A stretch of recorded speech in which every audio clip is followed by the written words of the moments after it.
Yeah, so this is really going to be more conversational. So I have a couple of slides, just some prompts of things for us to talk about, but it really is going to be more conversational and an opportunity for you to ask questions too. So the first one I just wanted to know was from the keynote, and actually this is one of the first times that I've talked about what it means to be a social justice educator from this kind of perspective. I've told those student stories before. So your feedback on the keynote would be really helpful for me. So in a few words, what did you learn from today's keynote? So we have, I should see lots of people there that are actively participating, because remember, if not, I'm going to make sure your phone starts to beep or something. I don't know. Okay, so people learned about foster care in education, and just in a few conversations with people that I've had, this really seems to be a need, right? You're not getting the information in your classes. So as now a social justice educator, what's your next step? Like, what are you going to do about that? If you're not getting that information in your classes, what are you going to do? Raise your hand, tell me. What are you going to do? Yeah. Provided a lot of resources we can look into, and it's your job, I think, as a teacher, that if you're not getting that information, or anyone really, if you're not getting that information, you have to seek it out. You have to find good ways to get that information. You need to integrate it into your practice, and you need to take that step. Right. And your name is? Saf. Saf? Okay, so Saf just said, for those on live stream, I don't know if you were able to hear her, but that you have to find the information, look into the information. So right, that first step in becoming a social justice educator, critically conscious, is to understand the issue. So we already know there's an issue. Teachers need to know more about foster care, for example, right? So you have to learn about it yourself. And what's going to be the next step? Because you have the agency to make a change. You pay tuition, right? Or you're getting grants, but somebody's paying your tuition. So what's your responsibility as a citizen and a student at the university? What's your responsibility and what can you do? Yeah? Isn't it like ask questions so that you can figure out like what steps need to be made? Absolutely. So do some research, right? So you might do something just like Luke did and survey your peers and survey your faculty. And then once you have your data, because you have to understand the issue, take some action, get some action, and then what? What do you do with that data? Yeah? You put it in your... Oh, I'm sorry. You put it in your curriculum and you make it outwardly known to those around you. That's right. Okay, so now you take action. So you're going to put it in your curriculum. So maybe as secondary teachers or maybe as elementary teachers, you can start talking about the issues for kids in foster care. As a teacher in your school, you can organize a professional development day for your secondary teachers, for your middle school teachers, elementary teachers, gather information and share resources with your colleagues, right? What about being a student here? Share with your dean, share with your faculty that you want to learn more about it. Maybe when you have an opportunity to do presentations in class, you can pick this topic. So I know Luke is going to be thrilled because now his topic is again, right, it's recursive. It's going to continue to make some impact. So yes, thank you. So you learned all kinds of things and I appreciate that. Okay, so what does it mean to teach for social justice and to be a critically conscious teacher? What does that mean? Okay, to have students' voices heard, absolutely. Advocate for those who may be suffering in silence, absolutely. Know your students' family, community. Being aware and curious of the problems, I love that. Understanding the current issue, using your voice to advocate for students. Awesome, you all get an A for today, right? This is exactly right. That's what it means to be a critically conscious teacher. Keep going with the responses, I want to see some more. One of the things that I said in the early slides is that you have to be a revolutionary teacher, teach in revolutionary ways. that's sometimes scary. What do you think that means? Because we don't often talk about teachers as doing things in revolutionary ways. What does it mean? All right, I'm going to call on you in a minute, but I want to see if I can get somebody in the back. Yes. I think it doesn't have to be just like redefining scary. Like it may be that you're just trying a new technique or a new way of like getting to know your students for the first time. And that can definitely feel scary for like trying to advocate for them. Right. Okay. Anybody else? What does it mean to be a revolutionary, to teach in revolutionary ways? Thank you for running around with the mic.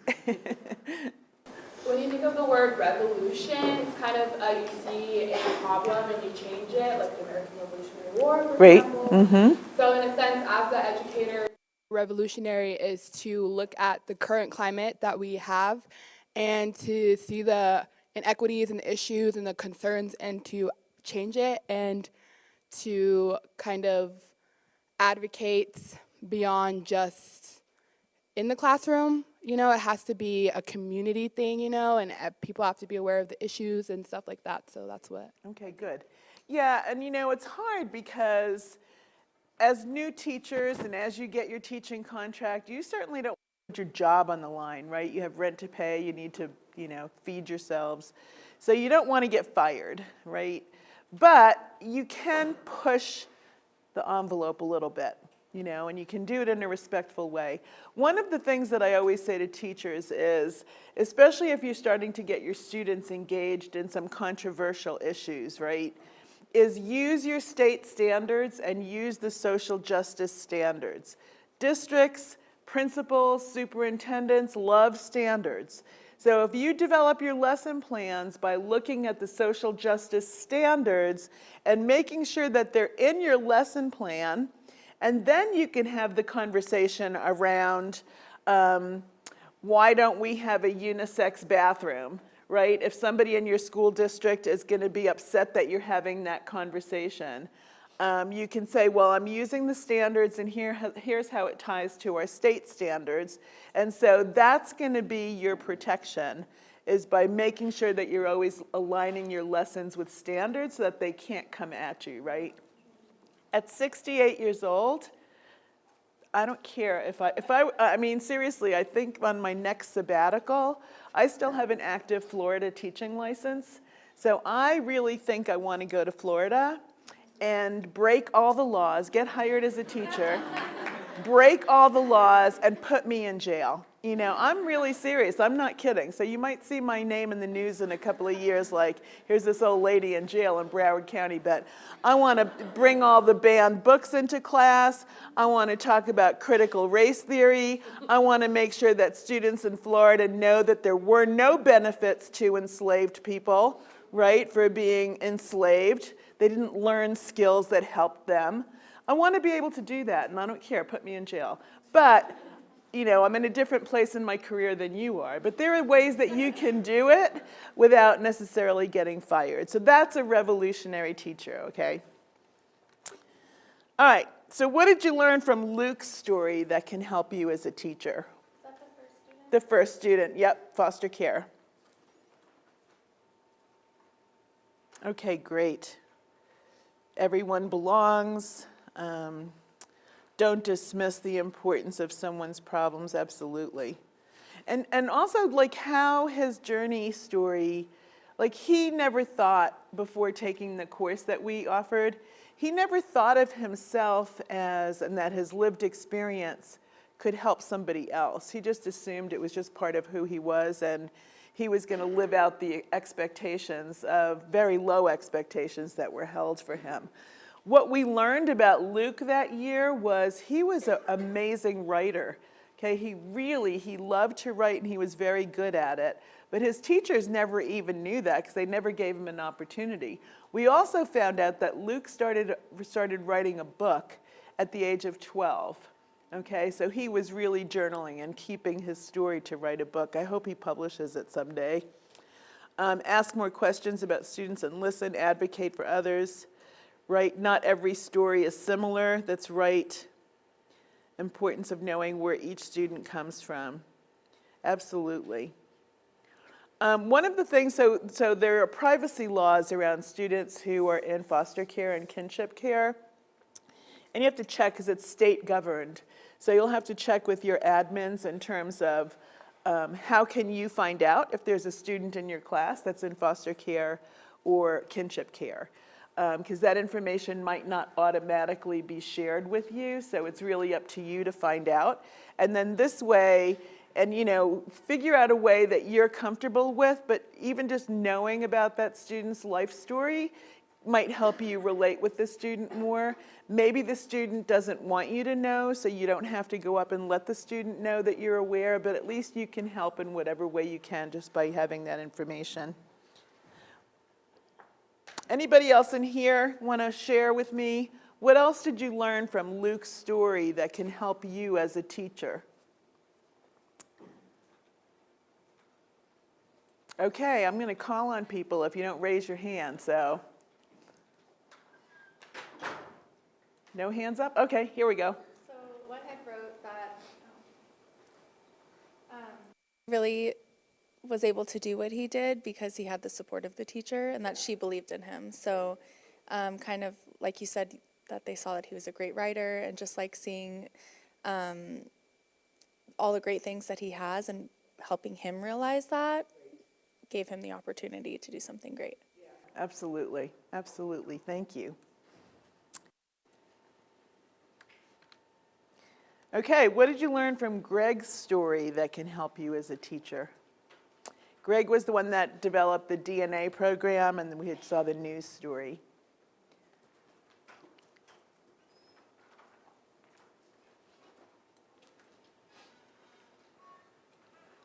Okay, Greg taught us the importance of healthy community, right? Building that.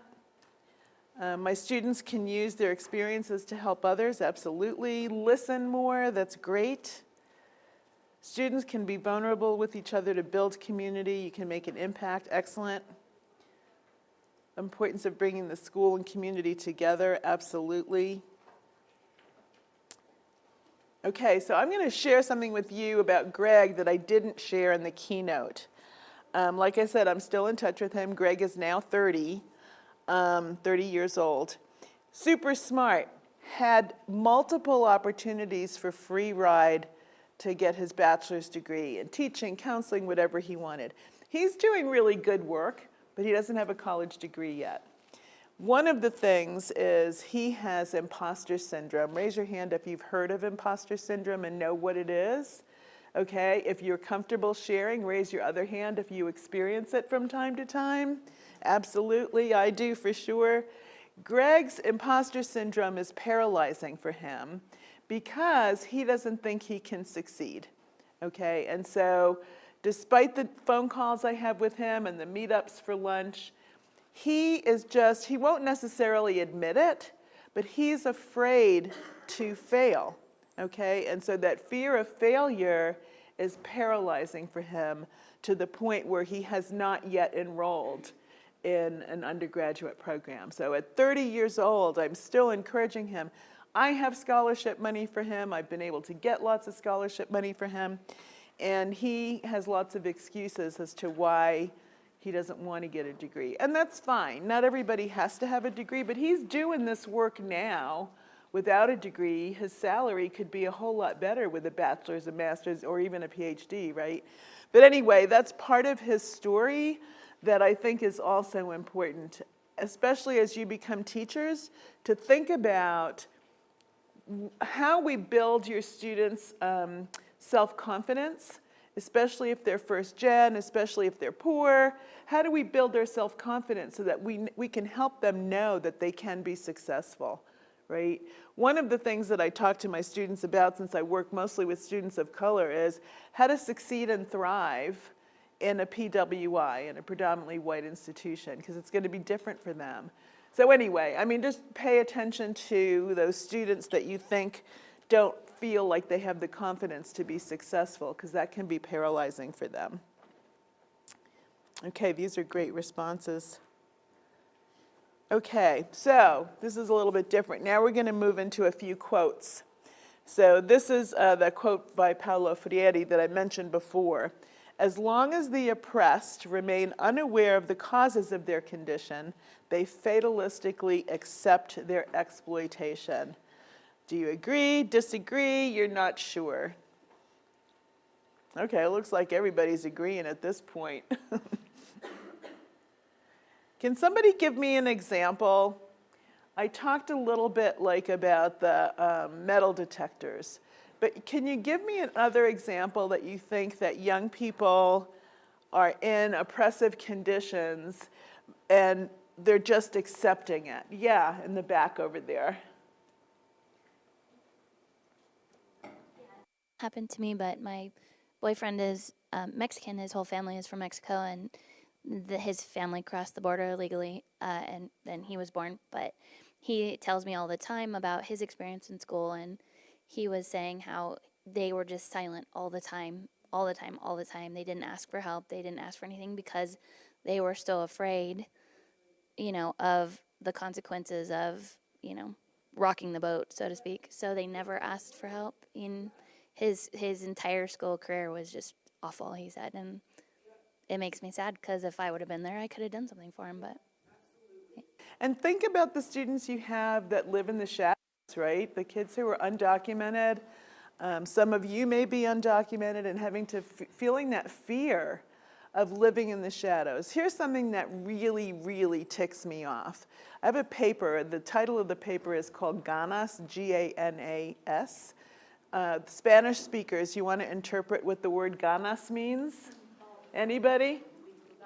Desire, motivation, drive, right? And it's the story of Mexican heritage students who were successful. And what was the driving force, the ganas, that made them successful? And they told, it was the first paper that I've ever written in my entire academic career where I cried while I was writing it, because I was reading their stories. And they talked about things like going with their father to work, when he was working in the fields as a migrant worker, and his hands were bleeding at the end of the day. And this one young man talked about that being his motivation to succeed, was the remembrance and the image of his dad's hands bleeding, Anyway, there were lots of stories. Access the paper, I can send it to you if you want. The point being that we don't know what's going to motivate somebody. And for many, many people right now, immigrants, and it's in the news all the time now, right? Now we've got a new, Biden wants to build the wall again, whatever it is. I mean, the political aspects get me really upset too. But the point of my paper was, so many people talk about, especially Mexican heritage or Central American families, as not caring. They don't come to meetings. The kids, they don't really value education. And I say to them, these families risked their lives, right? Crossed deserts, risked their lives, walked through rivers to get their family here so that they can have a better education. And yet we're saying they don't care about education. They literally risk their lives in ways that most of us don't even recognize. So, anyway, so that article is good because it gives you some ideas of how you can incorporate those stories in your teaching as well. Okay, we have two people that disagreed. If any of you want to share why you disagree, I'm happy to listen. I don't know if you're here or in live stream, or you can email me and we can have a conversation. That's even better. This way you can stay anonymous if you want. Okay, the educator has a duty of not being neutral. The educator has the duty of not being neutral. This one is controversial because lots of people will tell you that, education is not a political thing. I work in a district where the superintendent said, there's no reason why we even have to use the word justice in our vision, our mission. We don't use the word social justice. We don't use the word justice. We don't use the word equity. This is in Colorado. And the superintendent says that teaching is not political, so we don't have to go there. Okay, we have some people who disagree, not sure, agree. Okay, share some of your thoughts. If you're comfortable sharing, I want to know. The educator has the duty of not being neutral. What do you think? Yes, in the back. So I think by nature, education is political because the individual is teaching their perspective and their curriculum, so you can't really not be neutral. From the second you step in, you already have a perspective you're going to teach. That's right. So to some degree, all right, so the teacher's job is to, well, you have lots of different jobs, but one of them is to teach the curriculum, right? But there is nothing apolitical about teaching. That doesn't mean that you go into a classroom and you tell your students who you're voting for. That doesn't mean that you go into a classroom and say what political party you're affiliated with, because that you don't want to do. But everything you do in your classroom does have a political stance, right?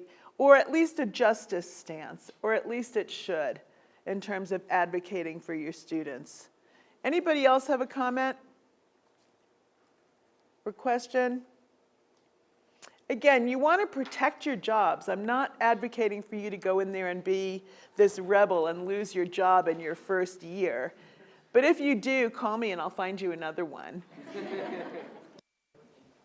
Kind of just to, I agreed because obviously we're not neutral, but I just want to open the perspective up as the fact that a lot of us in CCSD are currently in student teaching, and we're seeing like my perspectives and HMH as our like driving force of curriculum. So if that's what we're going based off, are you teaching strictly what they're requiring you to teach, or are you adding your own perspective and your own flavor and your own uniqueness to add more authenticity and like a genuine interest for the students with the content? So like, at the end of the day, you being neutral, I find, is like you're teaching how they want it, versus if you're not and you're kind of pushing that, then you're actually being like Complicit. Yeah. Yep, exactly, exactly. So what if you were teaching in Florida right now and you were told that as part of your standards you need to include conversations around the benefits that enslaved people received? The work job skills, I don't know, how to stand still while you're beaten, I don't know, what were the benefits? Like, how are you going to counter that? I really feel for the teachers in Florida right now, you know, and I feel, I don't know, I want to go there. But seriously, I mean, what do you do? Do you know people in Florida? If you know teachers in Florida, send them a love letter just telling them how much you care about them and how can you be supportive. If you don't know teachers in Florida, join a Facebook group or something for teachers in Florida and give them some support. Are we done? 5 minutes? Okay. But please, you know, reach out and support the teachers in places, and maybe in your own community, that are really being oppressed. I mean, they need our support. They're going to end up leaving the profession. We already have such a critical shortage of teachers around the country. We don't need to lose good teachers, especially those teachers that are out there fighting for justice. So find them, find those groups, and find ways to support them. They really need us. So, okay, we only have, I'm not going to do this. I'm going to stop here and just see if there's any questions before we wrap up this group, the breakout. Questions or comments or anything? Yeah. I would like to read your Ghana's. Okay. Or can I have like your email? Yeah, and did you get the QR code with the? I'll put it in there today so that it'll be part of that folder. Yeah, for sure. Other questions or comments? Yes. So the stories you told us today were, oh, sorry.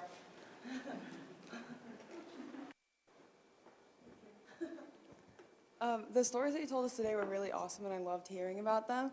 But I think, so I'm in elementary education, and I was just wondering if you had any insights of how you can kind of bring the social justice lens to younger students. Absolutely. And kind of help them, because these students, like Luke, for example, wasn't really supported at all in his educational career until 12th grade. And so how can you kind of bring those positive supports into students' lives and tell them, like, hey, you can do this when they're 7 years old instead of when they're 17. Yeah, and I taught elementary school for a really long time. So There's lots of ways that you can do it. Obviously, you want to do it in developmentally appropriate ways, right? But there are still issues that happen in elementary school that students might be upset about. Maybe they're being forced to wear uniforms, and maybe they don't want to wear uniforms. Maybe they want to wear their own clothes. You know, whatever issue it is that's bothering them, and it's going to be you as a teacher to find out, even from the littlest of kids, what maybe they want 10 more minutes on the playground. You know, I mean, that's legit. Kids are not given the time to play. So maybe that's it. Whatever it is that's upsetting them, use their voice and help them see. Let's learn about this. How many schools here have recess that's only 20 minutes or whatever it is? And then let them learn about their civic engagement and learn how to write a petition. Learn what a petition is. I mean, there's all kinds of social studies standards you could bring into that, language arts standards that you can bring into that in terms of writing a persuasive letter.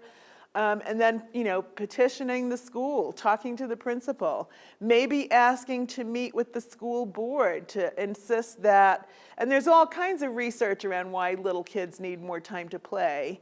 So, I mean, I'm just using that as an example, but that would be one way to get young kids involved and help them understand they have agency. Can anybody think of another way for elementary students, for example? Yeah.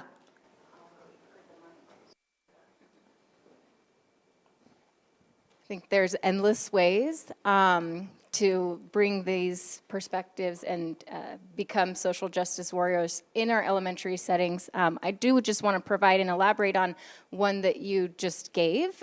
So here in Washoe County, I think it was during COVID, so it was just a couple years ago, but there was a first grade classroom that has social justice as a critical part of the way that they have their classroom community set up.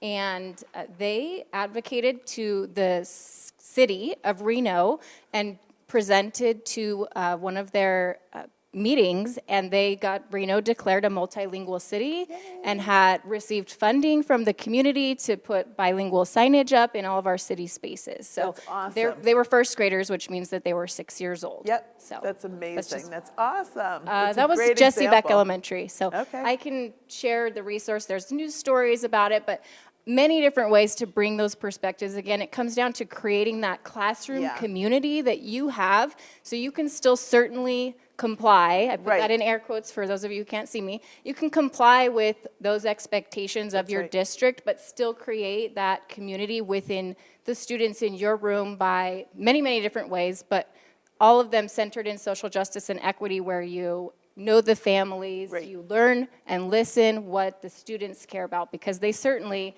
are not happy with having 15 minutes to eat and then get out the door, that kind of thing. So there's lots of little ways in elementary that we can do that. Oh, thank you. Thank you. That was awesome. I think our time is up, right? Yes. Okay, thanks so much for the breakout. I appreciated your time.